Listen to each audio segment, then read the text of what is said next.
Aujourd'hui, c'est la Pentecôte, un jour spécial où nous nous souvenons de la descente du Saint-Esprit sur les premiers disciples de Jésus. C'est une fête importante pour les chrétiens, car Dieu nous a fait un cadeau incroyable, sa présence dans notre vie. Ce matin, je vais souligner ceci. Dieu œuvre constamment dans notre vie et dans l'histoire pour que nous trouvions notre joie en sa présence, dans son intimité. C'est fort. Dieu met tout en œuvre dans ta vie, dans ma vie, pour nous faire jouir de sa présence. Dieu le fait de plusieurs manières et nous le découvrirons dans le livre du prophète Joël. Nous continuons ce matin notre série de prédications sur les prophètes de la Bible. Ils sont petits mais costauds. Petits parce que leur message n'est pas long comparé aux prophètes comme Ésaïe ou Jérémie. Mais costauds, car le contenu de ces livres est riche et d'une grande importance. Selon Stewart, le livre du prophète Joël est l'un des livres les plus brefs de l'Ancien Testament, mais l'un de ceux qui nous dérange le plus et nous oblige à examiner nos cœurs. Wow! Petit, mais costaud. Que Dieu nous parle ce matin et façonne notre cœur à travers ce petit livre musclé qui nous invite au changement. Le livre commence ainsi. Parole que l'Éternel a adressée à Joël, fils de Pétuel. Ici, Joël se présente simplement. Il ne dit pas grand-chose sur lui-même. Son père, Pétuel, est inconnu. L'intérêt du prophète pour Jérusalem et pour Juda, dans la suite du livre, suggère qu'il a dû exercer son ministère dans le royaume de Juda. L'époque de ce ministère, quant à elle, demeure très discutée. Les dates proposées vont du 9e siècle avant Jésus-Christ, sous Joas, donc 835 à 796, au retour de l'exil, après les ministères d'Agé et de Zacharie. Le livre mentionne que la parole du Seigneur a été adressée à Joël. Et là, on a quelque chose qui nous indique tout simplement que ce message, son message, vient de Dieu. C'est un prophète. Je le rappelle encore qu'un prophète est un porte-parole de Dieu, revêtu de son autorité et de son esprit pour communiquer son message aux hommes et aux femmes. Juste après le premier verset, Dieu demande aux dirigeants et aux habitants du pays d'écouter attentivement ce qu'il va leur dire et même de transmettre son message aux générations suivantes. Le livre de Joël est donc d'une grande importance, même pour nous aujourd'hui. Dieu, je l'ai dit tout à l'heure, Dieu œuvre constamment dans ta vie, dans ma vie et même dans l'histoire pour que nous jouissions de sa présence. Nous verrons maintenant comment Dieu s'y prend. Allons-y. Premièrement, Dieu nous amène à la repentance, à une vraie repentance. Le livre du prophète Joël commence par une sécheresse et une terrible invasion de sauterelles qui ravagent le pays de Juda et toutes ses récoltes. On voit cela dans le verset 4 et verset 19 à 20. Face à ces terribles ravages, les ivrognes sont invités à se réveiller, pleurer, à hurler, car il n'y a plus de vin. Ce qui est bizarre, hein. Joël est un peu, voire beaucoup, ironique là. Le peuple est invité à se lamenter dans le deuil et les larmes. Les prêtres sont en deuil car ils ne peuvent plus faire de sacrifice, ils ne peuvent plus servir Dieu comme avant. Les laboureurs ont honte et les cultivateurs hurlent leur désespoir car leur récolte est perdue. Que faire face à un tel désastre ? Joël appelle aux jeunes. Il appelle le peuple à jeûner, c'est-à-dire à s'abstenir de manger pendant un temps pour prier et crier à Dieu. Joël reconnaît que ce désastre n'est rien d'autre que le jugement de Dieu sur l'infidélité de son peuple. La sécheresse, comme l'invasion de sauterelles, fait partie des malédictions prévues par la loi en cas de transgression de l'alliance de Dieu. On le trouve cela dans Deutéronome chapitre 28, verset 22, et dans d'autres versets. C'est ainsi que Joël appelle au jeûne et à la prière, à des prières de lamentation, dans les versets 13 à 14 du chapitre 1. Je cite : « Saignez-vous, vous les prêtres, d'une toile de sac, lamentez-vous, hurlez-vous tous qui officiez devant l'autel. Venez passer la nuit vêtus d'un habit de toile de sac, vous qui servez mon Dieu, parce qu'il n'y a pas plus d'offrande, ni de libation qui arrive dans le temple de votre Dieu. Publiez donc un jeûne et convoquez une réunion cultuelle.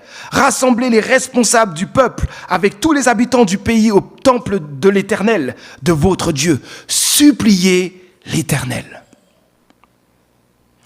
Comme je viens de le lire, la situation est si grave que les prêtres sont appelés à se lamenter, à hurler, à passer la nuit en habit de deuil. Ils doivent aussi publier un jeûne, rassembler les chefs du peuple et les habitants au temple de Dieu pour se lamenter sur la sécheresse et les ravages causés par les sauterelles. Ils doivent exprimer ici leur douleur et supplier Dieu de leur pardonner.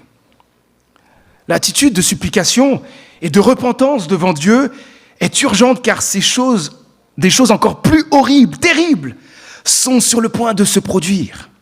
Joël dit dans le verset 15 du chapitre 1, « Hélas, quel jour! Le jour de l'Éternel approche, comme un fléau dévastateur déchaîné par le Tout-Puissant. Il va venir. » Joël dit au peuple de Dieu qu'un jugement encore plus terrible est sur le point d'arriver. Il est proche. Il parle du jour de l'Éternel, un jour de destruction. Joël utilisera l'expression « le jour de l'Éternel ». 5 fois, il utilise cette expression dans son livre. Et dans l'Ancien Testament, le jour de l'Éternel, celui au cours duquel l'Éternel se manifeste, est aussi souvent un jour de jugement qu'un jour de bénédiction et de lumière. Après avoir proclamé l'imminence du jugement de Dieu, Joël lui-même intercède dans les versets 19 à 20. On entend ici un cri. « C'est vers toi, Éternel, que je pousse des cris. Oui, car le feu dévore les pâturages de la steppe, et la flamme consume tous les arbres des champs. Et même les bêtes sauvages vers toi se tournent, car les cours d'eau se sont taris. Le feu dévore les pâturages de la steppe. » Vous avez entendu ? Même les bêtes sauvages vers toi se tournent. Je ne savais pas que les bêtes pouvaient prier Dieu. Elles crient à Dieu là. Elles ont besoin de lui. Joël dit alors au début du chapitre 2 que le jour de l'Éternel sera un jour de ténèbres, où les peuples seront saisis d'angoisse, où la terre tremblera, le ciel sera ébranlé, le soleil et la lune seront plongés dans l'obscurité et les astres perdront leur éclat.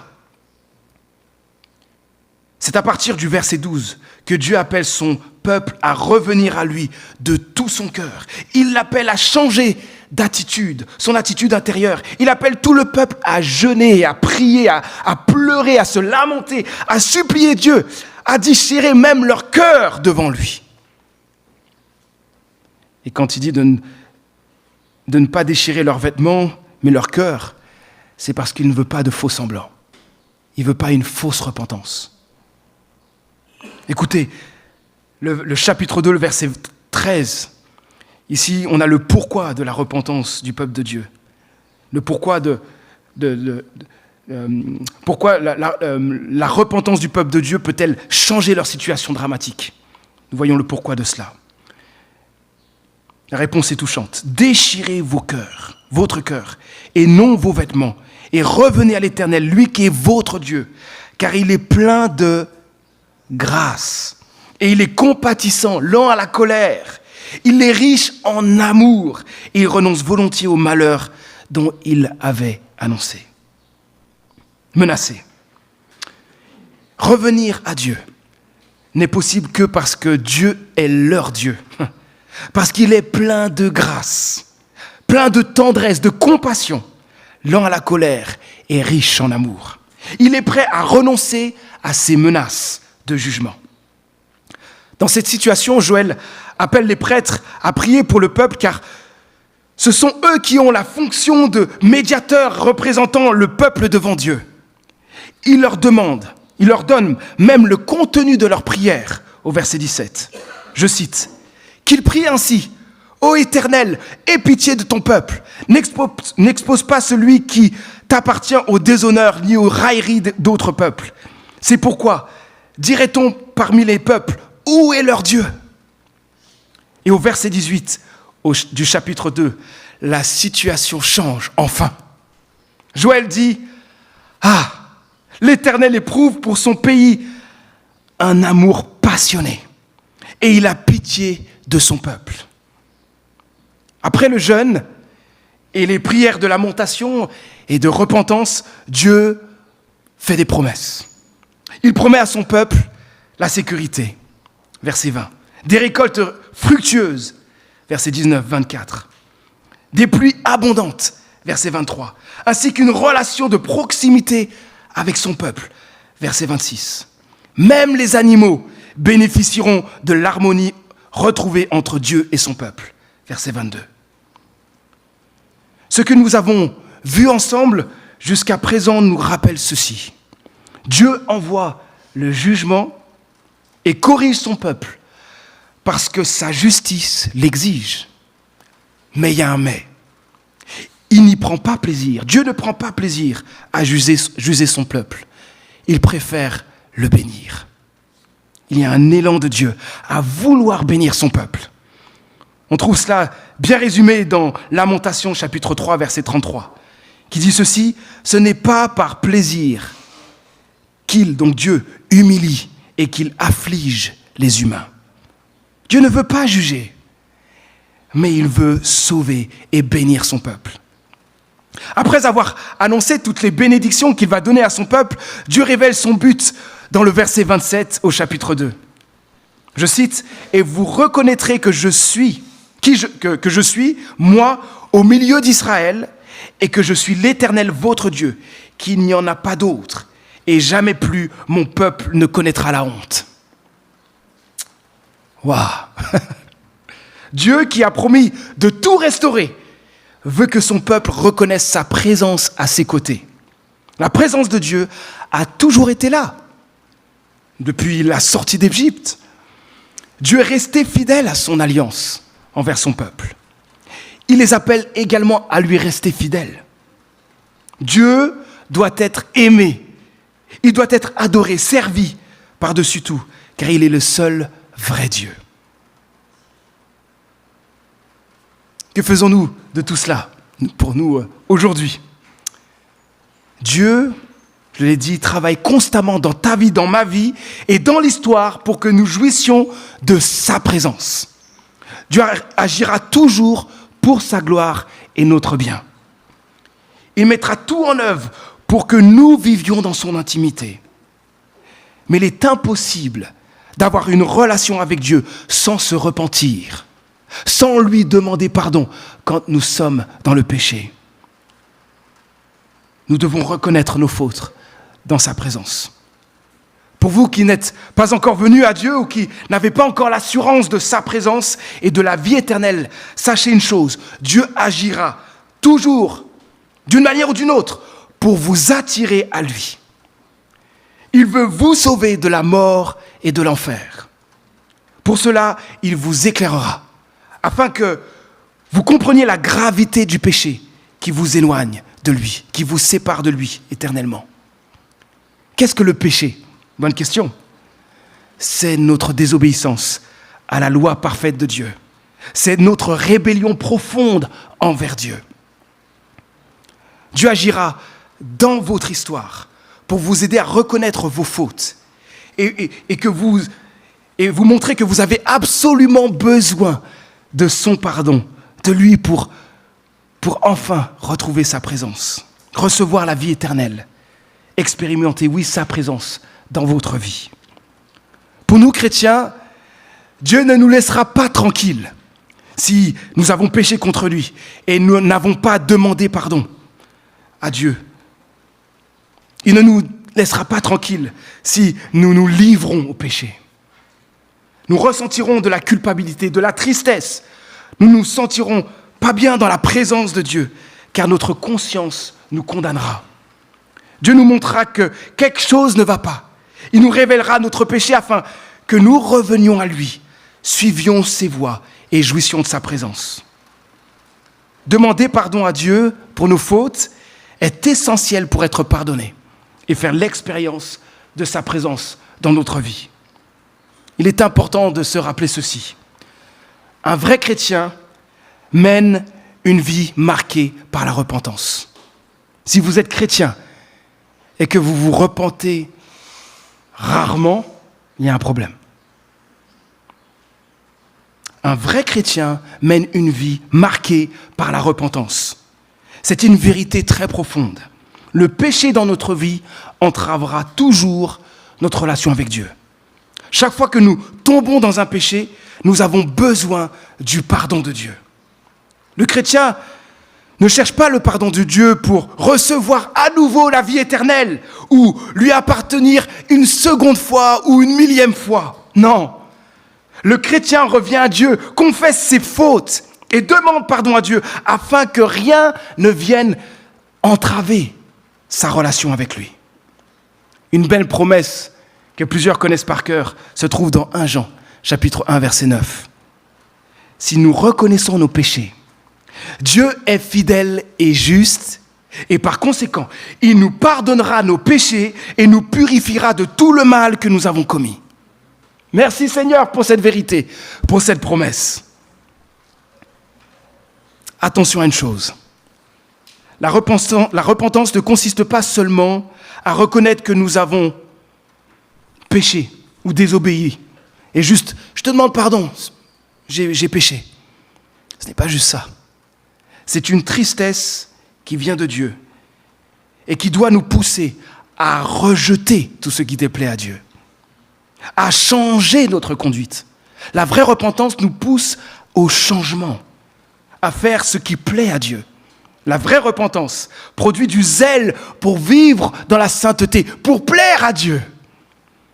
Que Dieu nous aide à vivre cette vraie repentance toutes les fois où nous tombons dans le péché. Dieu agit en permanence dans notre vie et dans l'histoire pour que nous vivions en sa présence.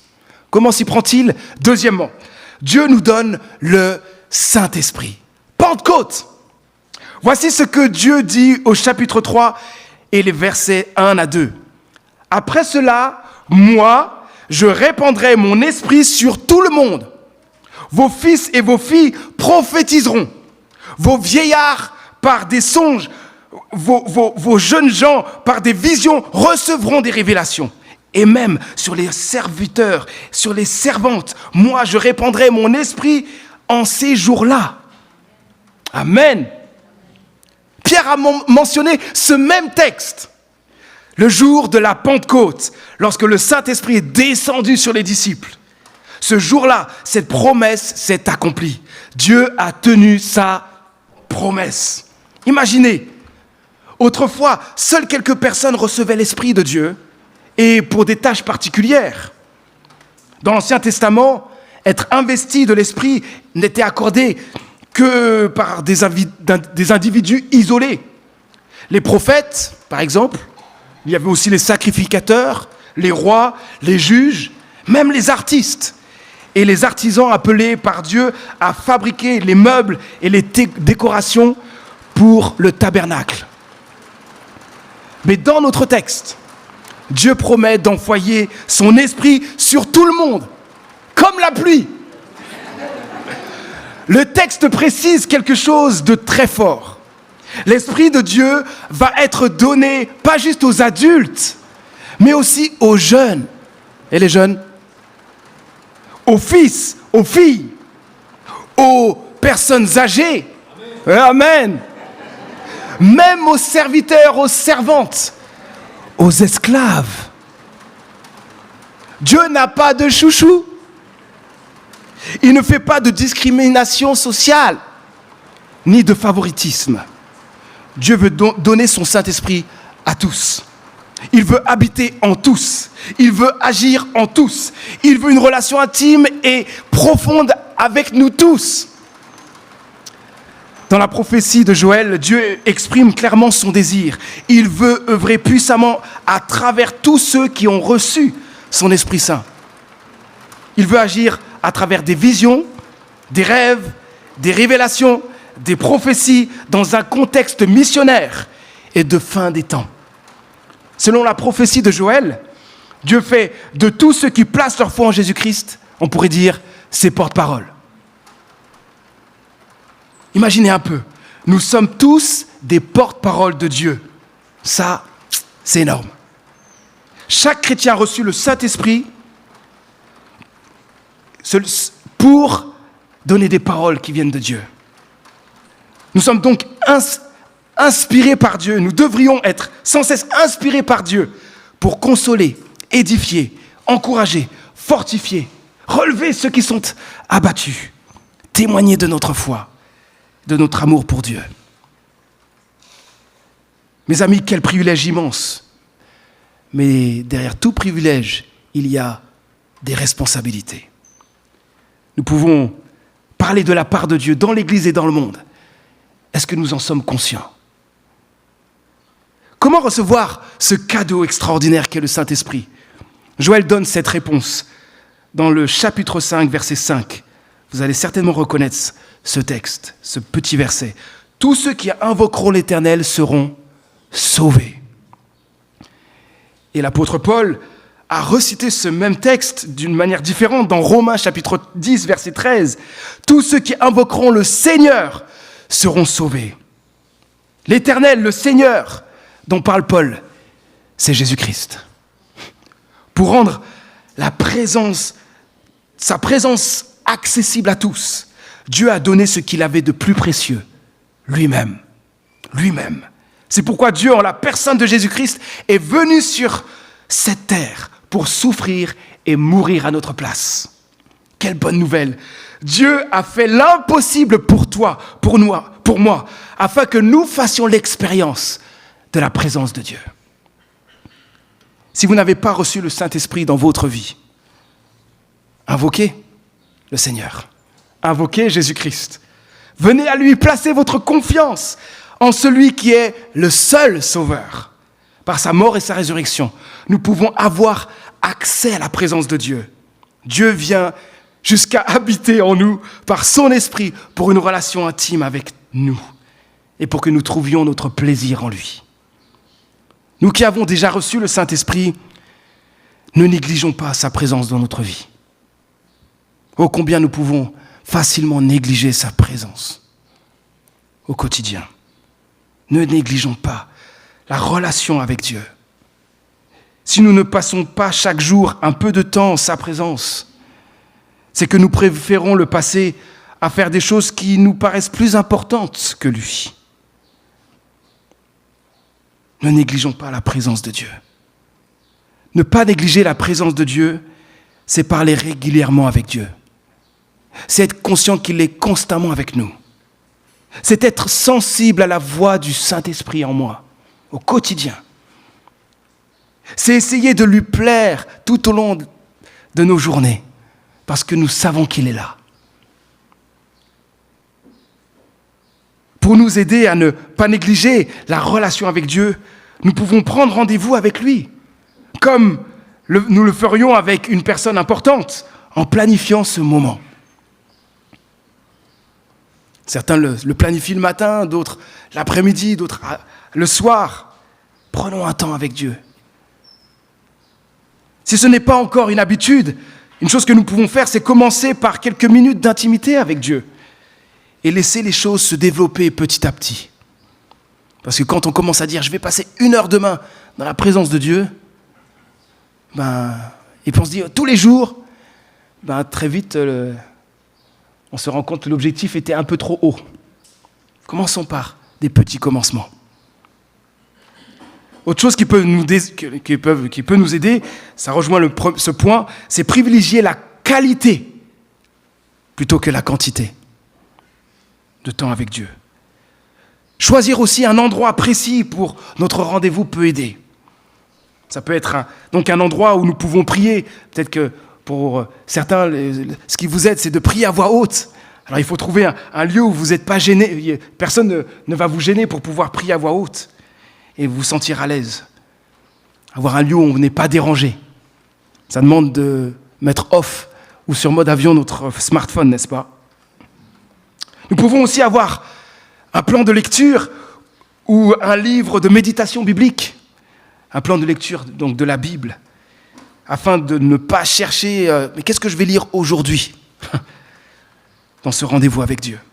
Nous pouvons aussi avoir un carnet avec nos sujets de prière pour ne pas les oublier. En tout cas, ça m'aide beaucoup. J'ai une application sur mon smartphone et je regarde les sujets que j'ai notés et ça m'aide à prier dans sa présence. Nous pouvons aussi nous habituer à remercier Dieu pour toutes les plus petites choses comme les grandes qu'il nous donne au quotidien. Je me rappelle pour se rappeler que Dieu est présent en eux et avec eux, certaines personnes ont utilisé une alarme qui sonne toutes les heures. C'est spécial, n'est-ce pas, de faire ainsi. Mais peut-être que ça peut nous aider. Trouvons ce qui nous aide pour nous rappeler que Dieu est là. Concernant notre relation avec Dieu, j'ai beaucoup aimé ce que Rick Warren a écrit au sujet des émotions. Je cite, « Ne jugez pas de la valeur de votre temps d'intimité avec Dieu en fonction de vos émotions. Les émotions sont peu fiables. Nous pouvons passer si vite du rire aux larmes. Si vous recherchez la présence de Dieu seulement lorsque vous en ressentez le désir, alors le diable fera en sorte que vous n'en ressentiez jamais l'envie. Certains jours, vous ne ressentirez aucun désir de vous approcher de lui. D'autres jours, vous vous imaginerez être transporté soudain jusqu'au 3e ciel. Ne vous attendez donc pas à vivre un moment d'extase chaque matin ou à chaque moment que vous passez avec Dieu. Même si vous ne sentez aucun frisson courir dans votre dos, cela ne veut pas dire que Dieu soit absent de vos rencontres. C'est pour ça qu'avec la chorale, j'ai pris le temps de changer dans le chant que nous avons chanté « Seigneur, je sens que tu es là ». Ce n'est pas tout le monde qui sent, mais j'ai changé « je crois ». Mais il peut y avoir cette progression dans la présence de Dieu où nous commençons à sentir sa présence, dans le sens que nous ressentons son amour, nous ressentons sa grâce, nous ressentons sa consolation, nous ressentons sa paix. Mes amis, ne négligeons pas la présence de Dieu dans notre vie. Dieu nous poursuit. Dieu, c'est comme s'il nous courait après, avec l'ardent désir que nous jouissions de sa présence. Et comment s'y prend-il? Troisièmement, Dieu promet le paradis. Avant l'annonce du paradis, le prophète Joël annonce un jour de jugement dans un avenir proche. Et il décrit surtout le jugement de Dieu. Ce jugement qui viendra à la fin des temps. Dieu jugera toutes les nations du monde. Les nations ennemies seront aussi jugées. Quand je dis les nations ennemies, ennemies du peuple de Dieu. Dieu fera justice. Il éliminera tout le mal et mettra fin à la souffrance sur la terre. Amen. Ensuite, voici la promesse de Dieu dans Joël, donc chapitre 4, verset 18, et je vais juste lire le verset 18 et une partie du verset 21. Alors, en ce jour-là, le vin nouveau coulera des montagnes, pas pour les ivrognes, et les coteaux ruisselleront de lait. Dans tous les torrents de Juda, l'eau coulera et le temple de l'Éternel jaillira une source. Donc du temple de l'Éternel jaillira une source et elle arrosera le val des acacias. Et verset 21, juste à la fin, l'Éternel habitera en Sion. Il y a ici une source jouissante du temple, du temple et qui évoque vraisemblablement l'Esprit et son œuvre purificatrice. Cette œuvre va permettre au peuple de Dieu de vivre dans sa présence de manière plus profonde que sous l'ancienne alliance. Le livre de Joël s'achève sur la note de la présence de l'Éternel en Sion avec son peuple. C'est cette présence que Jésus-Christ est venu apporter, les amis. C'est la présence de Dieu dont les croyants bénéficient par l'Esprit depuis la Pentecôte. C'est la présence de Dieu qui coule du temple qu'est Jésus. Les chrétiens jouiront de bien plus encore sur la nouvelle terre lorsque le fleuve d'eau de la vie jaillira du trône de Dieu et de l'agneau qui est Jésus-Christ.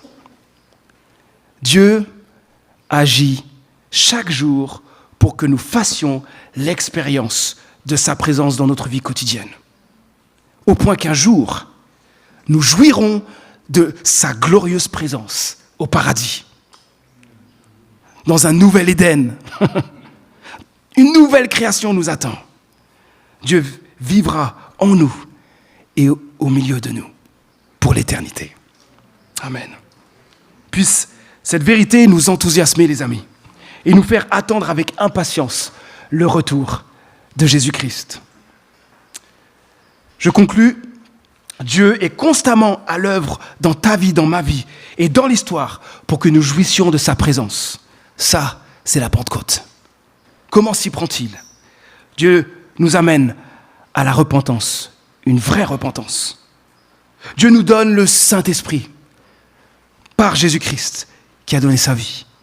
Et Dieu promet le paradis où sa présence coulera, jaillira et en nous et au travers de nous. Amen. Dieu notre Père, tu nous aimes tellement que tu ne te lasses pas d'agir dans notre vie et dans l'histoire pour que nous fassions l'expérience de ta présence dans notre vie quotidienne. Merci, car lorsque nous tombons dans le péché, tu cherches toujours à nous ramener à toi, à nous amener à la repentance, car tu veux nous pardonner.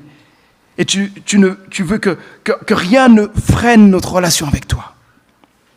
Merci parce que tu attires à toi tous ceux qui ne te connaissent pas encore pour leur offrir la présence de ton esprit. Tu promets à tous ceux qui ont placé leur foi en Jésus le paradis où ta présence sera pleinement manifestée. Notre Dieu, que nous vivions en cherchant constamment à te plaire. Et lorsque nous tombons dans le péché, que nous te demandions immédiatement pardon pour changer de conduite et pour revenir à toi.